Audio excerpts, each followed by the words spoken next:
እስኪ አስቡት ኤዲተር ሳትቀጥሩ ስቱዲዮ ሳትከራዩ ካሜራ ሳትገዙ እንዴት ነው በአንድ አመት ውስጥ በዩቲዩብ ሞኔታይዝ መሆን የሚችለው?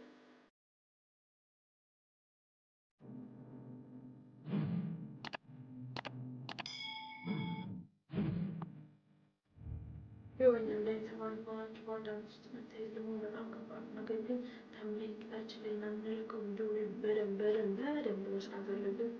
ወጥረን ባለን አቅም እነሱ የምንሰራ በአንድ አመት ውስጥ ሞኔታይዝ ሊሆን ይችላል። ሁለተኛው ደግሞ ቪዲዮዎችን ተልትለው መልቀቅ በአንድ ቀን ወይም በሁለት ቀን አርቲስቶችን ቪዲዮዎችን ተልትለው የሚለቅም ማለት ሞኔታይዝ ልንሆን እንችላለን። እስኪ ሌላው ሞኔታይዝ መሆን የሚቻልበት ነገር ካለ ኮሜንት ላይ እንዲሁም በቴሌግራም ቻናሌ ጻፉልኝ። ይህ ቪዲዮ የምታዩ ሰዎች ቪዲዮ ላይክ ቻናሉን ሰብስክራይብ ታደርጉ የምገልጽበት ነገር የለም።